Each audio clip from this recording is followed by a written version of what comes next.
How are you? Oh, I'm doing good. I'm in the dark again. So I guess that's just how it's going to be. I just this morning the back. Look at us. We're just letting it just, People enjoy people who are listening. It's just yeah, that's how we are on Tuesday morning. We come with how we are. that's for sure. Yes. So how's practice? It was good. So I guess in the middle of the night there was some type of fire alarm. I don't. They said somebody was messing with the sprinkler system, which made me think of like when we were at school. There was a kid who tried to do a pull up and Oh, and okay. the system bar and like pulled Oh, gee.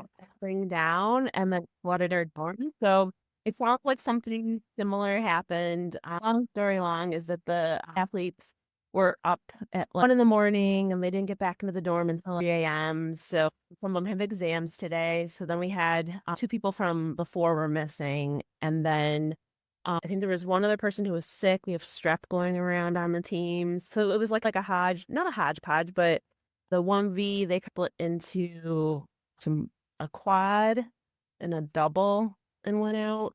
And then the 2V we were able to piece together so that they were most of their boat was there. They just had one person who was sick and she was at practice, but she just wasn't well enough to like, get in the boat. So we did a lot of drills and some steady stay. I rode along with the head coach today, so I don't usually get a chance to do that. So that was fun. Nice. Yeah.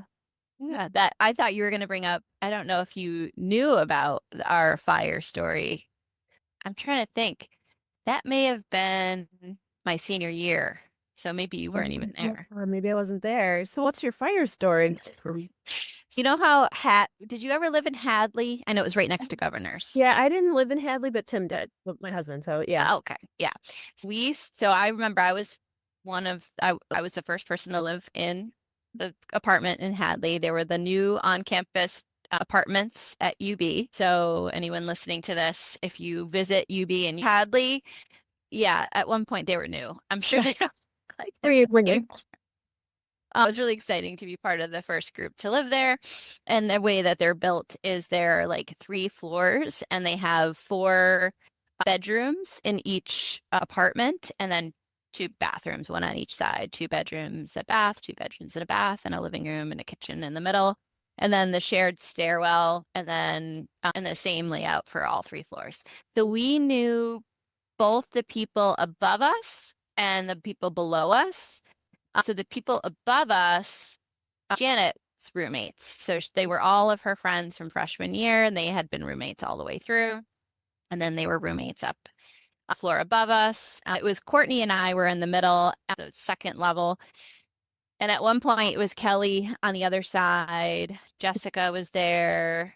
There was this girl, Annie. The other side floated around. Gina was over on the other side at one point. And then for the 2 years that we were there were just different roommates on the other side. And then upstairs, it was always Janet and then her 3 roommates. I think it was Jen, Lori, and I can't remember. Another Lori? I'm blanking. Anyway, so I believe it was Lori who she was on a co-op, and Tara had been in Spain this semester before. And so they did like an unofficial, this is all airing dirty laundry, but years later. So I think we're okay. So anyway, our friend Tara was living there, but not officially.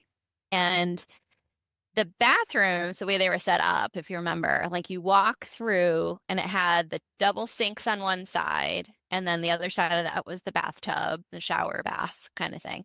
And then when you are walking through that, then there's a door to the toilet area. And so somebody had lit a candle in the toilet area Oh, and something caught on fire. I can't remember exactly what it was. I've been corrected on this story, like what caught on fire a few times, and I still can't remember what caught on fire. But something caught on fire.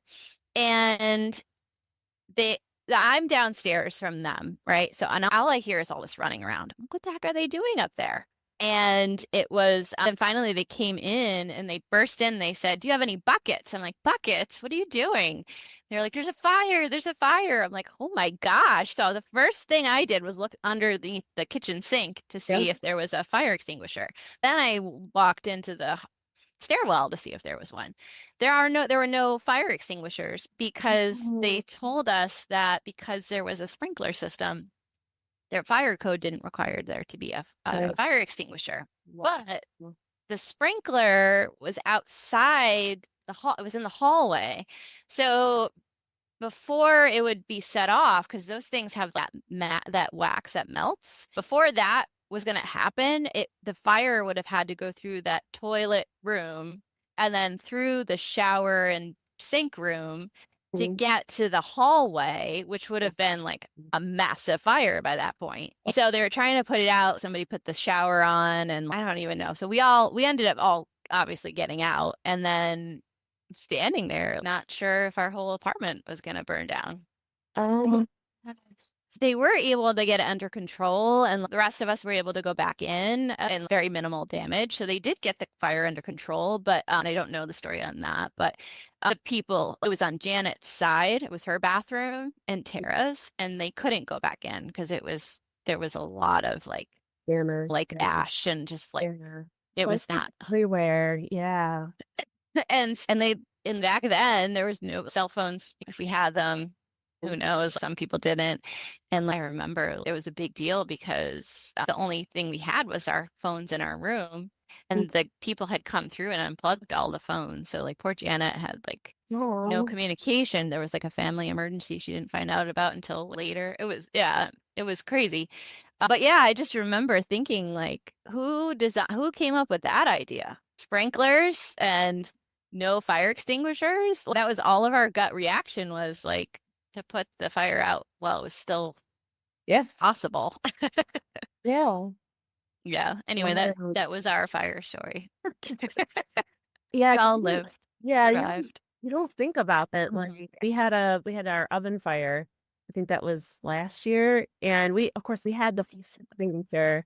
When you use that, the powder gets everywhere. It's completely wild. Like even the extinguisher dust, and because this is in the kitchen, the extinguisher dust was upstairs in the bedrooms. It just gets everywhere. And then you have to go through and clean everything. We had the insurance company sent people out to clean. And I guess it's a horrible way to get your kitchen clean the way you've always wanted to clean it. Oh, God, wipe the cabinets completely down and all the surface. I'm like, you don't want to wish it into the universe that you have a fire so your kitchen you get cleaned properly. But literally down to the stuff that was in the pantry had to be wiped down and cleaned. It was a pain in the butt. But luckily, it didn't burn the house down. It was an oven, like an electric oven. The part on it, the coil snapped, and it was almost like a fuse. It was going around and around, and it was following, and it was going to go back into the wall. And luckily, we were able to stop it before, because if it had gotten into the actual electrical, it probably would have caught the rest of the house on fire. Like, yeah, like you just don't know what. I'd made a whole dinner too. We had just finished cooking. I just took a casserole I'd made and a bunch of roasted vegetables and all the stuff sitting on the table. Then, of course, you use the fire extinguisher. None of it's good. Like a full dinner I made had to be trashed. Like, yeah. And then the firemen come and they made sure everything was safe. They took the oven out of the house, but they leave it in your front yard. They don't. So then we had the oven cooling in our front yard for the whole rest of the night. It was wild. It was absolutely wild. But yeah, fire is one of those things that you gotta be careful about. And to bring it back to coaching, you should have inside your safety kit, inside your launch, should be a fire extinguisher in case you're graded for gasoline and theoretically, if you're not picking quick enough and something in the engine caught on fire and it was still connected to the gas, you could be exploded off the boat, basically. Oh my gosh. I'm pretty sure we don't have those on ours. I should definitely get on that. Yeah, I was out at Brockport last weekend. We had a coaches meeting, and I always find masters they tend to be like very, especially in the beginning, very focused on like all the safety points. And so they had this beautiful, what are those boxes called? An army box, maybe? Where the is on the one side and It had the whistle in it. It had a fire extinguisher, space blankets. What else was in there? A first aid kit. I don't know. They were talking, doesn't the AED usually stays at the boathouse? If a boat has one, it's usually at the boathouse. AEDs, by the way, just in case people don't know, those things are freaking expensive. They're very expensive because I'm looking into getting a new AED for my clinic. So Okay. let's go through the story so we can get the word out about this. So Sure. this AED just happens to be sitting behind me is from the gym that I was working at when I started my clinic. So they're like, "Don't worry about it, Adrien. We have an AED." And I'm like, "Perfect." So I think I started my clinic in 2022. Something that people need to do, for one thing, this AED is discontinued. Double check that, like, you had an AED for a long time. Double check that it's not discontinued. B, this particular AED, the Mhm. pads are the battery. Oh, So this whole thing is a battery kit, and the pads are attached to the battery. So when you purchase this, you have to make sure that you get both the pads and the battery. Some of them are the pads are separate. Pads can cost you like the pads for this to replace the pads for this are $250. oh my gosh. A pad or for a bundle or something? Because you get the pads and you get the battery pack, this part too. Okay. So guess the expiration date on these pads. 24? I don't know what. August of 2018. So You these said you big, got it at 22? so I started at that gym in 2022. They Okay. told me, "Hey, yeah, our AED is located blah blah blah." If it ever needed to be used after August of 2018, it would have been useless. Oh my gosh. So if your pads, so anybody who's in charge of AEDs, if your pads are expired, it probably means that your machine doesn't work. This thing won't even turn on. Oh boy. Not put power to this thing without having the right battery pack. So because this is discontinued and they still make the pads for it, so I could buy a battery pack and pads. However, this thing hasn't been powered up since August of 2018. Some AEDs, like this particular model, like there should be like a little flashing light that should show that it's active. So if you have an AED that requires some type of like light that's supposed to be flashing, like there should be a person who's in charge of making sure that it's useful, because what will happen is you go to pull it out and it won't do a darn thing. I'm going to send this back to another AED manufacturer because sometimes they give you a like a discount if you send in and then purchase a new one. A new AED without any type of grant or anything like that, because there are grants for AEDs, but they really only save you about $1,000. So you can imagine how much they cost. They're $2,500, Whoa. $2,500 to $3,000. And you might buy one, it might sit there, and someone may never realize that the pads are no good. So you have a $3,000 paperweight. Wow. Just for all the people who are in charge of helping out your club, make sure that and some have batteries, like actual battery packs that have to be replaced. Make sure your battery packs are replaced. Make sure that your pads are not expired. Make sure that if there's a light that's supposed to be blinking on it, that it's active, that's in place, because otherwise it's, like I said, a $3,000 paperweight. What about the kind that are like that live on the wall? Well, I'm assuming they're always charging or always ready to go. Like there's a cabinet that you can buy, and sometimes it's just in the cabinet. The ones I've found haven't been like powered into a powered system. There might Hmm. be ones that are like that stay attached to a power source, and then when you pull it off the wall, you can use it. But yeah, and it's a life-saving device, but these companies have to make profit. So the pads you may not use it. Some people say, "Oh, we've never used our AED. It's perfectly fine." I'm like, "If you've never used it, that means that the pads that you have in there are potentially pretty old, and that could not work when you go to use it." And these companies want you to buy, I don't know how often. I think some of the pads were, I think 4 or 5 years, their lifetime. But if you got your AED 15 years ago, it might be no good. And if they're connected to the battery, yeah, your battery's no good. It is a paper. Oh boy. So many questions I got to follow up on our team. Yeah. I have no idea what the situation is, to be honest. And I think there are discounts out there as far as buying new pads and all those types of things. One of my friends is a Red Cross instructor. Sent me some information about getting your AED updated, but to keep in mind that it is a medical product that they want you to continue to pay whatever to maintain. So it's not a one and done activity when you get an AED, unfortunately. Yeah. Well, what I figured out. In my head, I'm like, maybe I just need to put aside some money so that every 5 years or whatever I can buy my new pads and not have to worry about it. But right now I'm trying to find one that's affordable. It's better to purchase new, and I could purchase the replacement pads for this one and hope that they fire up the machine. The other thing was that if they sent me those replacement pads and it didn't fire up the machine, because the machine should turn on and the little light that means that the machine's active and able to be used should light up. If that didn't happen because it's been sitting uncharged since 2018, he said that I couldn't return the pads. Yeah. And I was like, I'm not going to pay you $250 for pads that might work. I might as well save that money and put it towards a new machine. It's so wild. So Now, is that a requirement for certain things? Do people have to have an AED?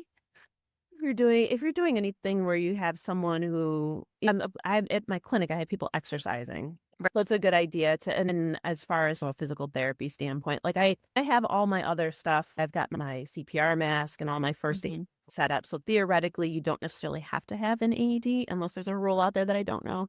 But just for peace of mind, and Yeah. buildings, the office space that I'm in doesn't have AED available. It would be really nice if they had one in the vestibule. And I don't know if the dance studio next to me has an AED. The other thing is there's different size pads. I would only need adult size pads, but the people next to me, they work with kids, so they could potentially need pediatric size pads for the AED also. So I don't know if they have one or not. I'm CPR certified and that I have my masks and stuff like that. So if something went down at the clinic, I'd be able to handle it until emergency services got there. And then I was looking at some of the different AEDs too. Some of them will walk you through the whole process and kind of coach you.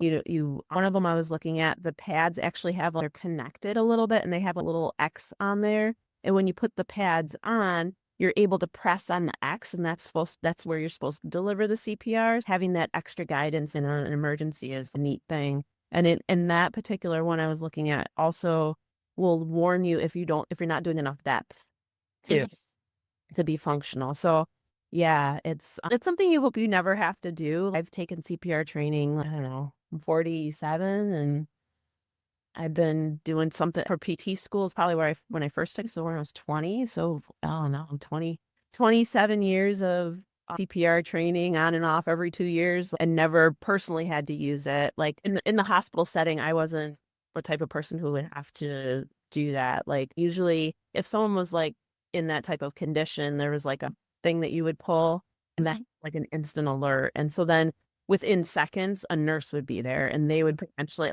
I've never had to call a MERT, I don't think.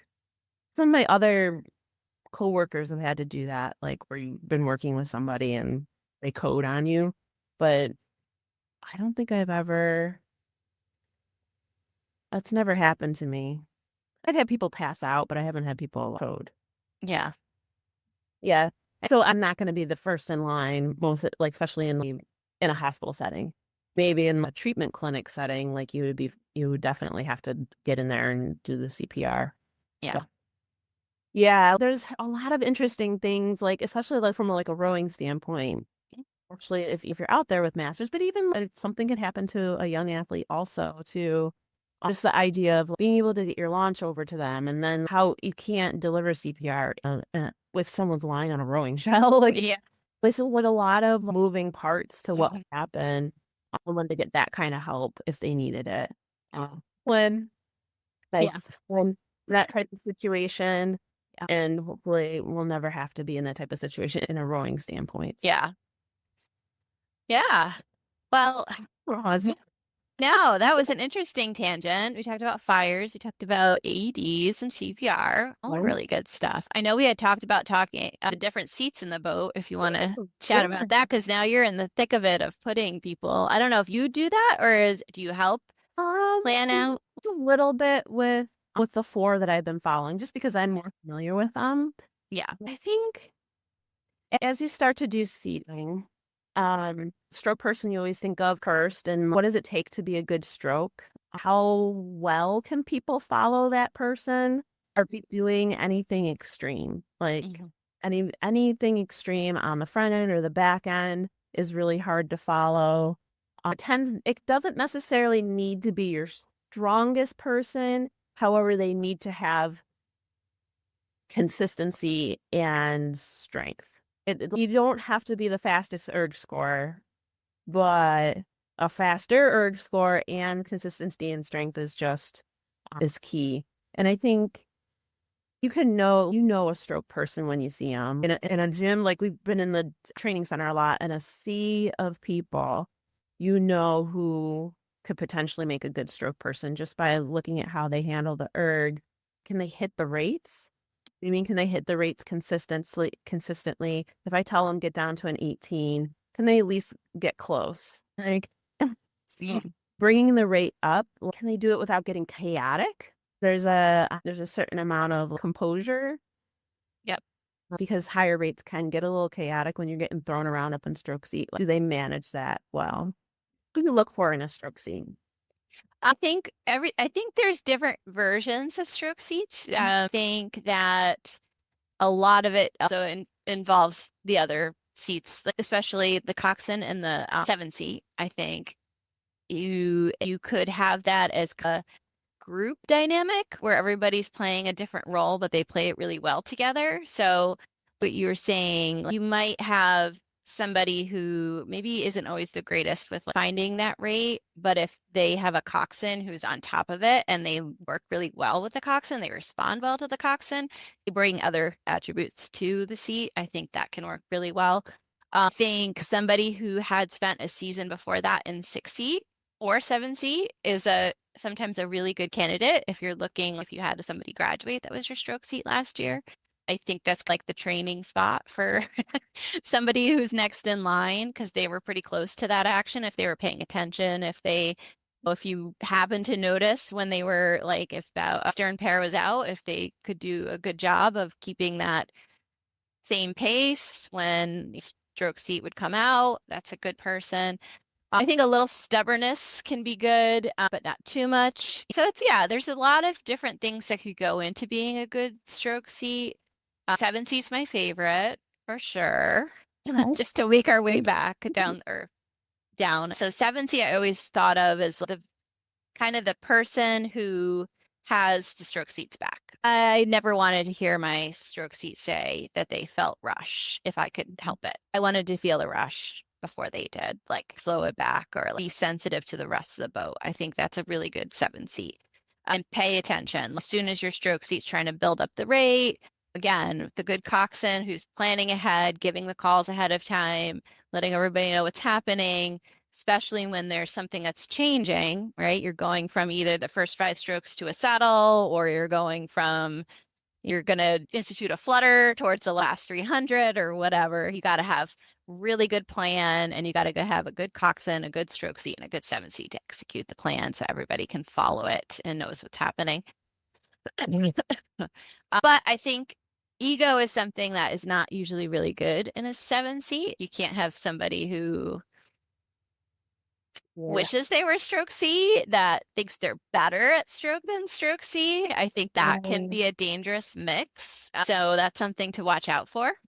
Yeah. Because you really need somebody who stroke seat needs somebody they can trust behind them for sure. Yeah. It's almost even worse too to have that person like in another leadership role in the boat. Like maybe like if that person, someone who can row both sides, someone who was 7 to a stroke seat then ends up in 4.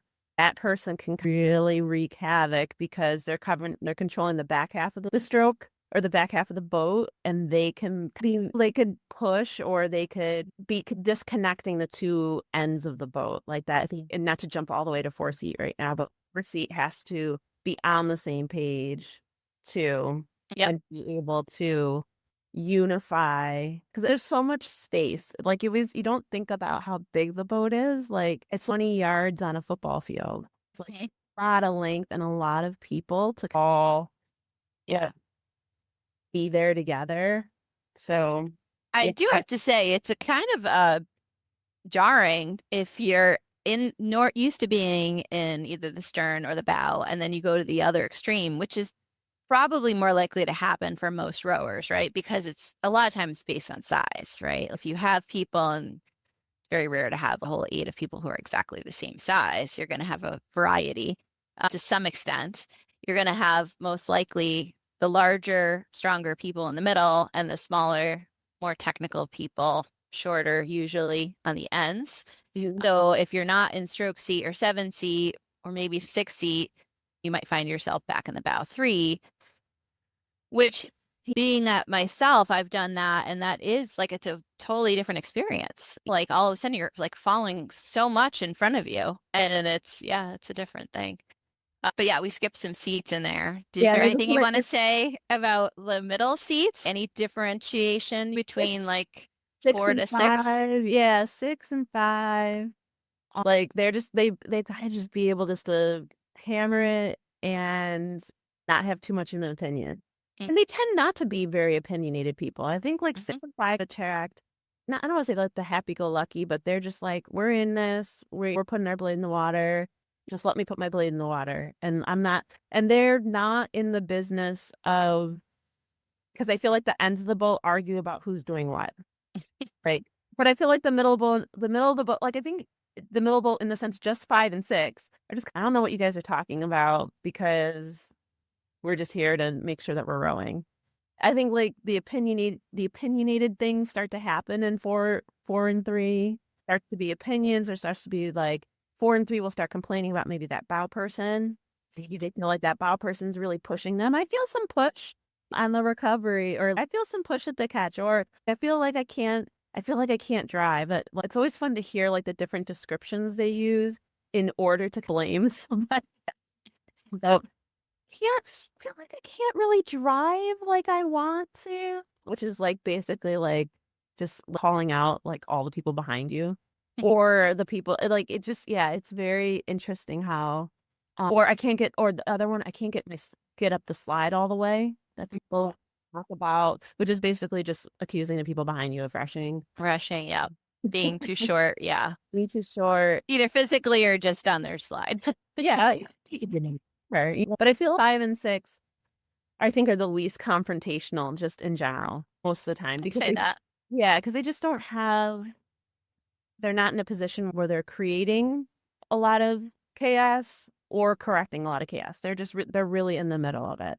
Yeah. They're in work. Like, I always related to this in the job that I had. I was like, so we had a director in this one role. I was the assistant director, and then there were 2 admissions counselors. I'm thinking, this is a job I had years ago.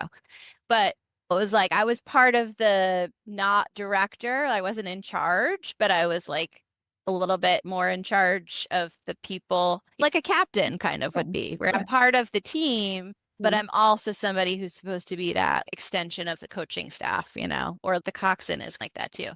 And 5 and 6 are like, you're well behaved, do what I'm told. I'm like going to follow directions, people, because they're that close to the people who are connected to the people who are really in charge. Yes. Yep. And then, yeah. And plus, in the middle of the boat, for if we have any parents that haven't spent too much time in 8s or haven't rowed, you don't feel a lot of the nuance that the ends of the boat feel. So if there's set is off, if there is anything funky going on, you're going to feel it the least, because the boat is the widest in the middle. Yeah. So it's a nice place to put those stronger, bigger people, because you can really capitalize on their strength, because their stroke isn't as compromised as it is when you're in the stern or the bow. Yeah. Yeah. And then the 4 seed is like the stroke of the back end. You don't want them to be too stroke-like because you need them to follow. You don't want them doing their own thing. And then, of course, we talked about 3-seat getting a bad rap. Like, 3-seat can be the place where you put the person who you just don't want them to disrupt. It's the catch-all spot for the person who maybe they're doing something a little funky. So you can't put them in 2 or you can't put them in bow. And then you wouldn't put them further up. Well, you're kind of like 3-seat. Yeah, but it doesn't always have to be that, right? Yeah, It does. Yeah. That's the default spot we're going to put someone who, once you get down to 4s and stuff, there's nowhere to hide. Like, if someone's making a mess, they're going to be making a mess. And it's going to be, and you need to work on it. The good news with 3-seat is if you do know someone dear to you who ends up in a 3-seat lineup and you're concerned that they've got put in there and that says something about them, I would say keep in mind that maybe it could be that they are like on the cusp of being in that boat. Maybe they are in the 1V, but they just got moved up. Yeah. And the coach is worried about if they put them in bow, maybe the set will feel different to the rest of the boat. Maybe they can't put them in the stern because you need people with experience in that boat to be there. So you're only left with so many options. And if they only were up one side, it's going to be 3-seat. Yeah. So that could be, not always, but it could be the reason. It could just be another thing with sides people can row and size that people are. So that's something, and it could have nothing to do. They could be a beautiful rower. They have a beautiful. I hadn't thought about that as 3-seat is a position in an 8 to learn. Sure. Yeah. I think it's a good way to put it. Reframe it as that it's a learning position. And some in an experienced boat, somebody's got to sit 3. But in a boat where potentially, like you said, someone has seat raced their way into an already relatively established boat, like that's a solid spot to put someone who is going to be learning, who needs to not disrupt, but be able to offer some help. And because 3-seat is theoretically still in the engine room, it's still an important spot to be in. Yeah. But from a coaching perspective, it is the spot where you produce the least amount of havoc by putting somebody new in. And so I think that's a good way to describe it. It is a learning position, potentially, in an inexperienced boat, and not in an inexperienced boat, but in a boat where people are going to shift around quite a bit. Yeah. They have to learn how to scull, which is not the sculling term as in rowing with 2 oars in a boat. But in an 8, if you're racing in sprint season, 3-seat's got to learn how to scull if the coxswain needs the boat to move towards, see if I can get this right, the port side, right? They're 3-seat's going to grab 2's oar. Oh, they're going to grab 2's oar, so they're going to move towards starboard. Starboard, right? Yeah, sorry, yeah. So they actually, and to just explain sculling really quickly, in a starting stake boat situation where boats are stationary, but they need to get their point. Having one person row with their oar pulls the boat away from the stake boat person. And those stake boat people are pretty much told or trained to not hold on too tight. That's not their job. Their job is to hold on, but just to keep the boat in the spot. If they're feeling that boat pull away, they are not going to just hang on with for dear life. And that's what's going to happen if you have just 2-seat or bow, take regular strokes, is going to pull the boat away from there. So you have to be able to push the boat to the side. And that's how you do it when you have the person in 3-seat, turn around, take 2's oar and move their strokes are going to be alongside the boat. So they're kind of turned around while they're doing that. Which it needs some coaching ahead of time. It's really hard to do it on the spot and explain what they're doing. So as a new person, if you find yourself in 3 or 2-seat, you need to know how to do that. Al just gets to sit there. 2-seat takes their oar. They just sit there and try not to do too much and what to do. They have to be ready to grab their oar back because any moment you're going to start. But it's 2 and 3-seat that need to know what they're doing. Yeah, definitely. Well, you want to review at practice before it all happens. Definitely stake boating is a big deal. And it needs to be taught before you arrive also. One of the key things I think to think about, and like I don't think about it because we learned on fours that were sterncast. So I don't think I haven't raced in a four and a bow coxed four. I don't think. I don't think. I have for the Charles we did. Yep. Right. But before that, maybe not. No state boats. So because the responsibility then turns into stroke pairs. Yeah. The ability to back it down and to get it in to the state boat because coxswains down there. They can sit up and look around and try to give those calls out, but like we were talking about that as coaches the other day, like the fact that like that stroke pair have to know that is their responsibility and to be comfortable with that and to not be waiting on the coxswain. They need to be able to facilitate backing in, and the coxswain can facilitate the point. But it's really like it becomes a double dynamic because in an 8, you would have the coxswain controlling that whole situation, getting the stake boat, and then touching up the point with some sculling. That would all happen under the coxswain's direction. But in a bow coxed 4, a lot of that will happen with the stroke pair in unison helping with that situation. So I think it's a little bit of a different dynamic. And you have states coming up this week too. We do. Yes, we do. Both days. Oh, on both days. Nice. Yeah. Yeah. I think Keegan's on Saturday in an 8, and then Hannah's in a pair and a double on Sunday. Oh, wow. Mm-hmm. Her. Yeah. And a double pair? What's that? Is she excited about the pair? They were not too sure about the pair before the invite, but they actually really enjoyed it at the invite. So the only thing is there's no qualifier for SRAs in the pair. Oh. And I think I don't know. There is a qualifier for youths, but I'm not sure about that one. And yeah, but I think we'll be probably at the race course most of the day for both days. We'll see. We didn't get to bow pair. Let's not forget bow pair before it gets too late. Yeah. That's the moment. Yeah.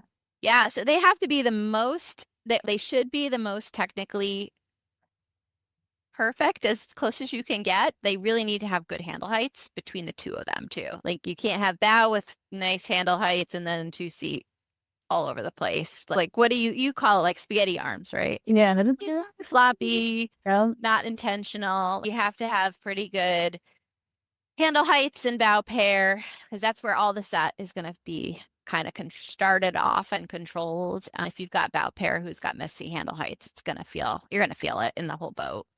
Yep. So that's really important.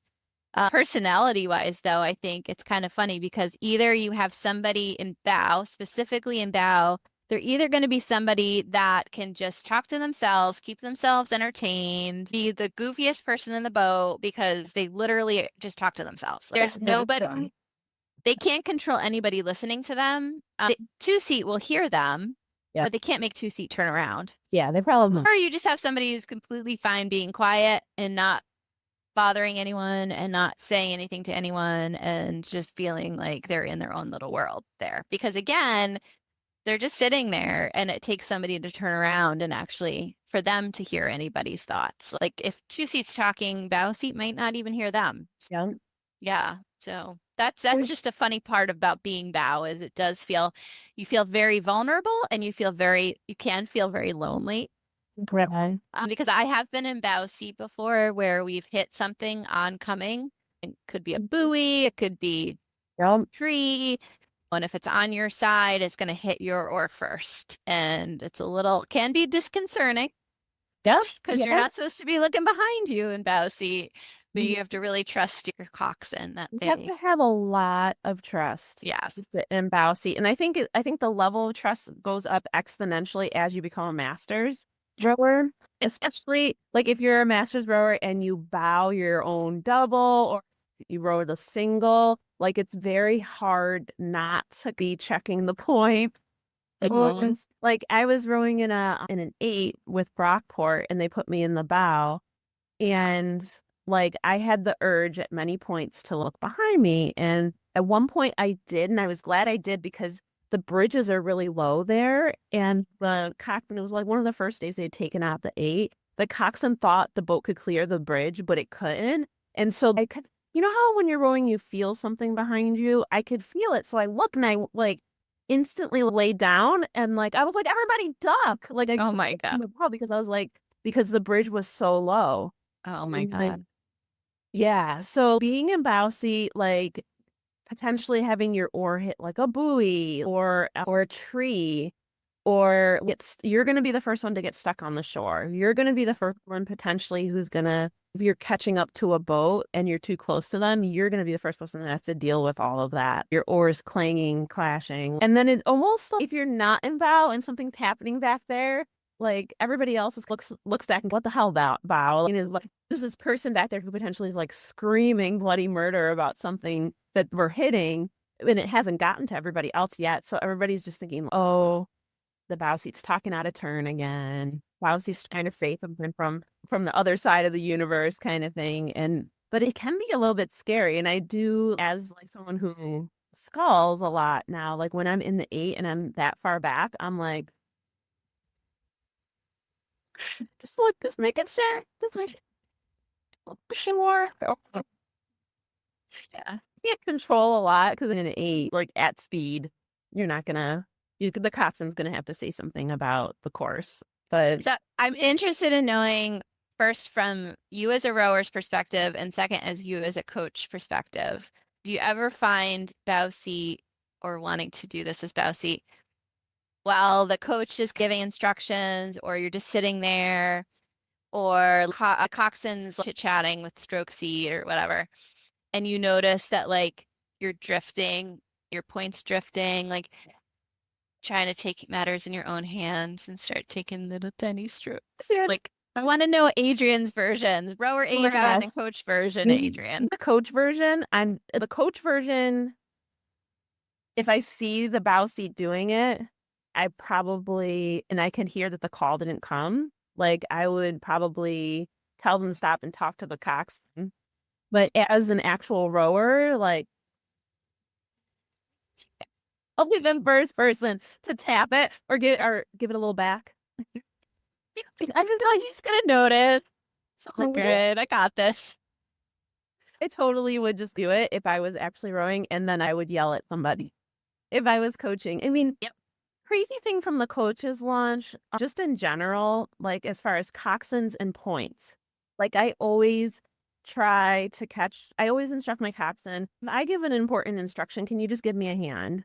I'm always, as a coxswain, and my coxswain coaching relationship is like, I always want you to recognize with a hand.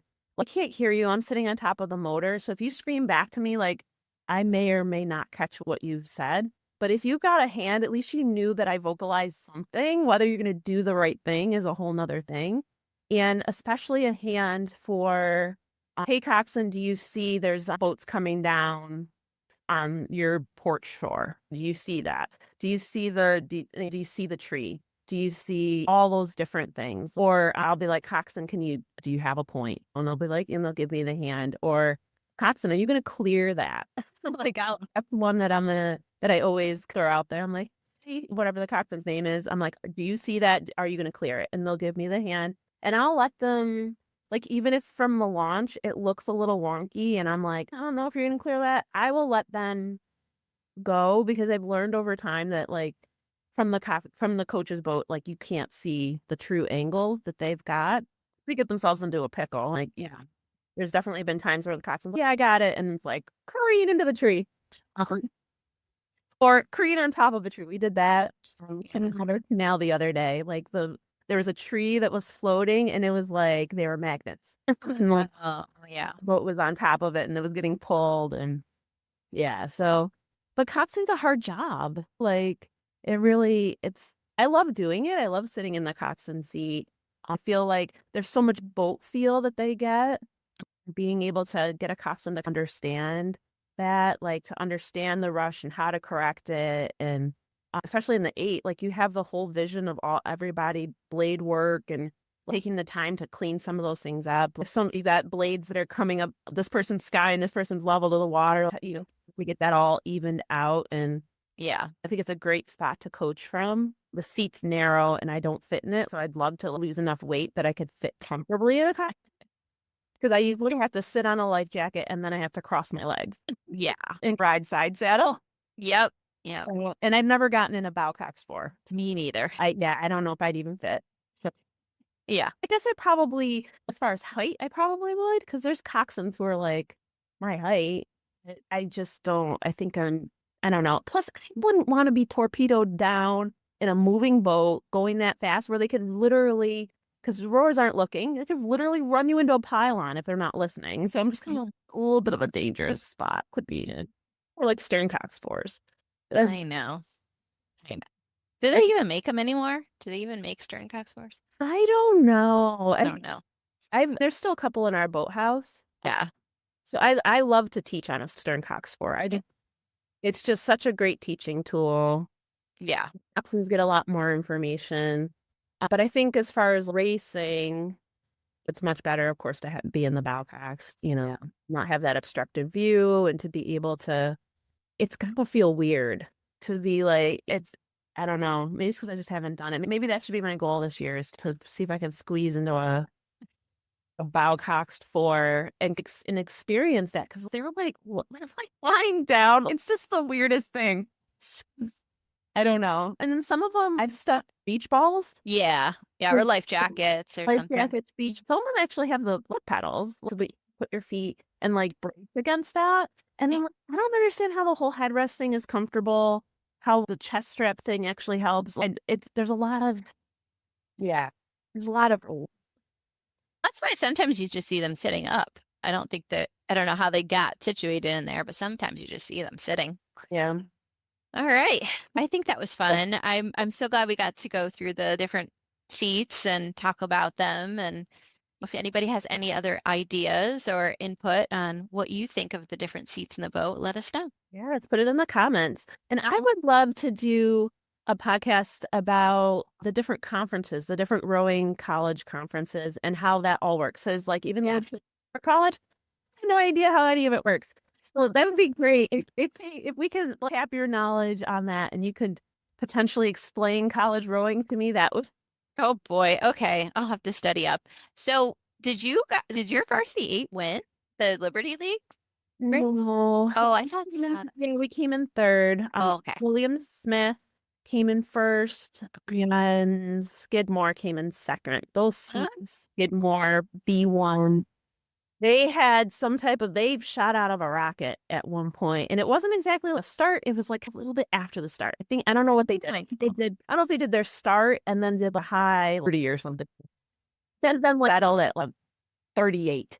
They were just and gone. And our girls had been jumping at the start. It was really, really looking good. That on the last race, it was definitely significantly William Smith all the way out, and then Skidmore. They probably finished a boat of open on us, and we came in ahead of Ithaca. So a good thing, but we're building. Each year a little bit better. This is the first time they've had some really good movement in that 1v2. V2 came in second. So on the boats, we're keeping a lot of those girls. And there are some seniors, but not the majority are seniors. So they will be back next year strong. So yeah, good stuff. Adrien, potentially your team might, I don't know, maybe, I don't know if they would. I don't think you guys ever race.